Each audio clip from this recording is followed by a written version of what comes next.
The Pod Show by Beat Fact Music. Hit that subscribe button on YouTube. Hit that subscribe button.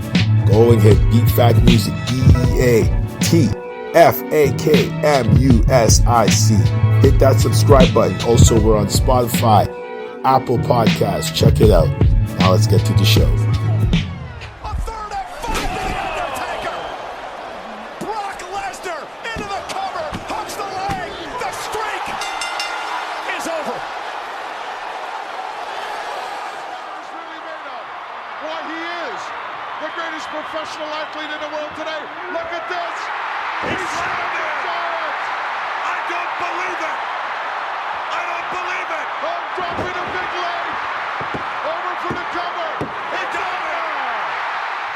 He wants double leg hook up. No, couldn't get him once more. What a battle. This is one of the greatest matches I've ever seen. Small package right in the middle. No, Macho Man out. No. There was no two count there. Scooped in a slam position. Perhaps a swing shot coming up. April 19th, April 20th, less than 2 weeks away. Las Vegas, Nevada, the host of Wrestlemania 41. 2 nights. Wow. As of right now, there are potentially 8 to 9 matches. Now, originally there was a report, and hope everybody's enjoying this. This is another edition of the Pod Show by Beat Fact Music, of course, unscripted. This is the WrestleMania Unscripted Special Edition 41, WrestleMania 41. So, hope you enjoy this show. Yeah. So, let me get down to it. So, allegedly, originally, this was how WrestleMania Night 1 and 2 was actually coming together. So originally for night 1, this was alleged, this was reported. Gunther versus Jey Uso, Kevin Owens versus Randy Orton, and Charlotte versus Tiff.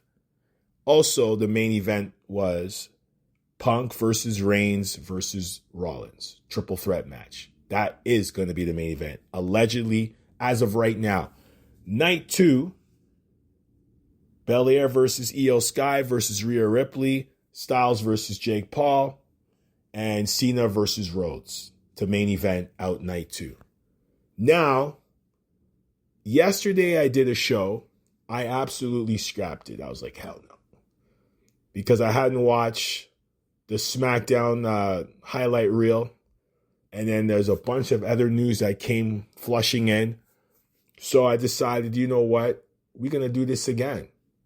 That's the nature of the beast with podcasting. Like when you do this podcast stuff, sometimes you're gonna like what you record, sometimes you're not. And in this instance, I didn't like it after going through it. I listened through my stuff. I don't do edits and all that. I was like, you know what? There's too much more news to add. So let me get to what happened on SmackDown because I watched the highlights and the additions to WrestleMania. So Kevin Owens came out and made an announcement that he's not going to be participating in WrestleMania 41 due to a neck injury, something that's been kind of bothering him the last few months. But then he went for an MRI this week, and they basically told him, you're not doing anything. You're done. And it sucks because Kevin Owens is always a good attraction. There's always something with Kevin Owens. Kevin Owens is a stir-the-pot type of guy, so him and Randy Orton not doing their match at WrestleMania sucks, but your health is more important. So, you know, a lot of people are saying there's question marks about the neck injury. I don't have any question marks. I feel like he's going to get himself back in shape, get the neck right, and he'll be ready for WrestleMania 42, God willing. So Kevin Owens is out. Randy Orton doesn't have an opponent, and also in that SmackDown highlight reel, he RKO'd Nick Aldis, the general manager of SmackDown. So there's got to be some storyline that's brewing. They'll probably find a mystery opponent to fill in. Somebody that AEW let go and they're about to re-sign. Maybe Aleister Black, who knows. But Randy Orton does not have an opponent for WrestleMania, and I'm sure he still will be participating in WrestleMania. Also, Mr. LA Knight now has an opponent. Jacob Fatu is going to get his first WrestleMania appearance. The Samoan Werewolf. I'm so glad to hear about this guy getting an opportunity. Not for a title, just to be at WrestleMania. The dude has worked his butt off since he showed up. Since he showed up under Solo's, power there when Solo was the interim tribal chief. And from the day he walked through that door, the crowd has been loving this guy. This guy is a master of his craft on the mic and phenomenal in the ring. Phenomenal in the ring. He's got a little Bam Bam Bigelow, a little Vader. He's got that athleticism that's off the charts with a little bit of brutism. He's got a brute in him. And him going against LA Knight at WrestleMania is going to be nice. Would I like to see Jacob Fatu win the U.S. title? Absolutely. So we'll see what happens with that. So that match was added. Also, apparently, Raquel Rodriguez and Liv Morgan are going to have opponents for WrestleMania. We'll see if that match will be on the preview show or it'll be in the main show. We'll see about that. Also, the Street Profits have an opponent right now. The Motor City Machine Guns. Will that be a preview show match or will that be a WrestleMania match? Also, my question is there going to be an Andre the Giant Memorial Battle Royal? Will it be on SmackDown the Friday before or will it actually happen at the WrestleMania preview show? Stay tuned for that. Also, Charlotte and Tiffany Stratton had a face-off. First of all, the outfits were horrible. They got a little personal. No reason for that. The match has no juice, no hype at all. Charlotte Flair, as far as I'm concerned, is the better wrestler. If anybody's going to carry that title and get that reaction from the crowd, you got to give it to Charlotte Flair. Like I said, when it comes to women's wrestlers, Charlotte is one of the top.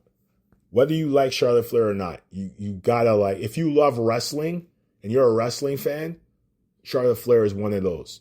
Everybody likes to be entertained. Wrestling has turned into an entertainment thing. Vince, the last 20 years kind of put that entertainment into professional wrestling, put WWE on the global stage, whether you like him or not. And now, you got a lot of these so-called entertainers. I don't call them wrestlers. The Liv Morgans, the Tiffany Stratton's, there's a bunch of them. They're not wrestlers, they're entertainers. Charlotte is a wrestler. She is an entertainer, but she's a wrestler too. She comes from, her pedigree is obviously the legendary Ric Flair, one of the all-time greats, one of my top 4 all-time Mount Rushmore wrestlers. So you put the title on Charlotte, let Charlotte run with it. Let the fans boo her every week. Let them make fun of her. Say whatever. But if you're going to put the championship on somebody, you put the title on Charlotte. That's a no-brainer. And when you look at women's wrestlers, you got the Becky Lynches, you got the Asukas, the Io Skys, Shayna Baszler, the Bianca Belairs. Those are wrestlers. Those are wrestlers. Are some of them entertainers? Not really, but wrestling? And then, of course, you got the bruisers. You got Rhea Ripley, Nia Jax, Raquel Rodriguez. You need those type of bruisers, and they fit that bill. They're like the Andre the Giants, the Bam Bam Bigelows, the Vaders of the past. Are they those type? No, but when it comes to size, larger than life, beast powerhouses, those 3 that I mentioned are those. Those you need also. And they are not entertainers. They are professional wrestlers. Not technically sound, but they're wrestlers, if you understand what I'm saying. So, also another match that is probably going to happen for WrestleMania is Damian Priest versus Drew McIntyre. You could see it brewing. You could see it. But there's a little interesting how CM Punk and Drew McIntyre seem to always have contact with each other. Even though that feud supposedly ended at Hell in the Cell in October, they are still kind of poking at each other. And that leads me to CM Punk and his triple threat match. I thought that the favor was obviously going to get his title shot in night 2, be in the triple threat, which would have become a triple threat with Cena and Cody. But he says his favor supposedly is Paul Heyman to be in his corner. I think there's more to that. There's no way that match is going to culminate with Paul Heyman being in his corner for night 1. Nobody cares about that match. They don't. There's got to be something coming out of that match for night 1 that leads to one of them winning and going to night 2 for the Cena-Cody situation. There's got to be something, a loophole of some sort. So that's just my take. The Io Sky Belair Ripley match, as I said, Io Sky is a genius in the sky. She's an amazing wrestler, obviously from the New Japan lineage. And if you guys haven't watched New Japan Pro Wrestling, please check it out. Please. No, it's not WWE, but when you talk about New Japan, you talk about Io Sky, you talk about the Asukas, the Kairi Sanes, Tai Chi, Shinsuke Nakamura, Tatsuya Naito, Okada, Sanada, Hiromu Tanahashi, Hiroki Goto, Kushida, Tomohiro Ishii, and I can keep going on and on with the Japanese wrestlers and their discipline and what they do in the ring. Katsumura Shibata, who's in AEW. New Japan, and of course, one of my all-time favorites, and one of my Mount Rushmore wrestlers, the Great Muta. Masahiro Chono, the Great Kabuki, Tenryu. I can keep going. So Io Sky, coming from a tradition of wrestling in Japan. I'd like to see her win that match and let Bianca and what's her name again? I just forgot. Rhea Ripley continue to go back and forth. And battle it out. And maybe lead to another match with them. One of them fighting for the Women's World Heavyweight Championship. So Styles and Jake Paul, that's going to be a good match. Jake Paul has surprised me. Not really. He's got a lot of ability. He's got a lot of potential, just like he's done with his YouTube stuff and his, social media stuff.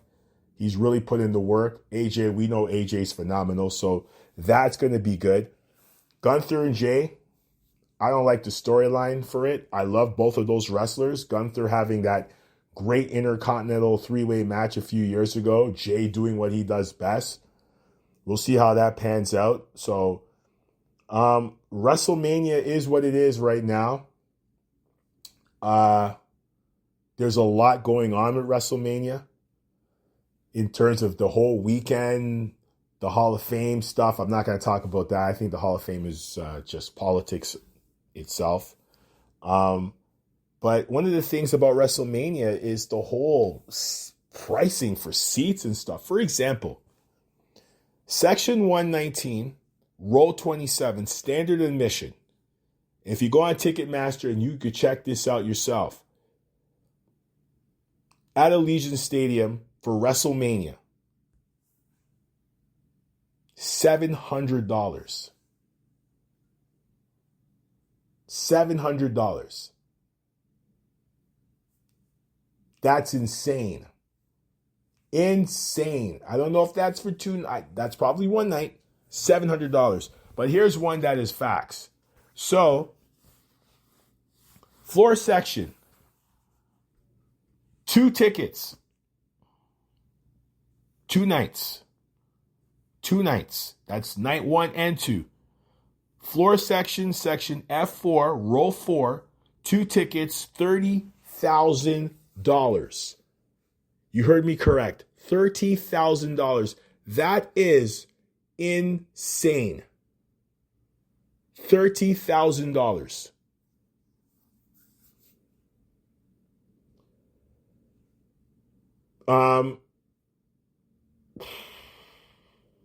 I've never heard anything like that. $30,000 for 2 tickets, floor section, section F4, row 4. Now, 2 nights, 1 night, doesn't matter. That's crazy. Now, I know Vince sold it for $9 billion to TKO. Ari Emanuel and the rest of his group. Nick Khan is been with the company for a minute now, and he's more of a entertainment guy. He's not a wrestling guy. Ari Emanuel's not a wrestling guy. That's what happens when you get non-wrestling guys involved. Now, the business part of it, they've done a phenomenal job. You could hate on them as much as they want, as much as you want, but they've been making the money. And these type of ticket prices that are outrageous is what they have been aiming for. And they know people are going to buy them. That's why these ticket prices are a reality. And it's crazy because you look at the situation now and you look at how this is going and you see how the business has changed and everything to that extent. And you're sitting here saying, what the hell? How is it possible that they could sell something for that price? You know, like, but they can because people are always going to go out and buy these tickets. Whether it's a house show, whether it's a SmackDown or Raw or Saturday Night's Main Event or a pay-per-view. So a lot of people are complaining about this, but I'm saying, yo, go order it, go get Netflix or go stream it or something. Get yourself some popcorn, some drinks, your beer or whatever you like to eat or snack on and enjoy it from your house. Because this is the reality of what's happening in sports and entertainment. It's crazy. A lot of people can't afford it, but some people find a way to get this money when people say they can't afford it. If you like something that much, you might spend that money. A lot of people are. This is WrestleMania. WrestleMania is an entertainment event now.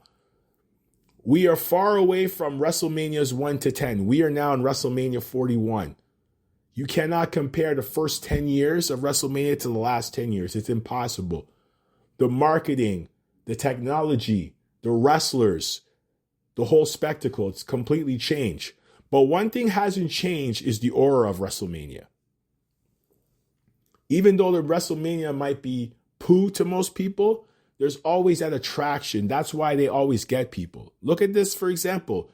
This right now, this weekend here that we're talking is supposedly supposed to be WrestleMania weekend. Either last weekend or this weekend would be WrestleMania weekend. They got WrestleMania all the way close to the end of the month at the 19th and 20th. They could do that and still people are going to come and show up. So it's intriguing, but it's also interesting how they could do this whole WrestleMania thing and keep this WrestleMania thing going.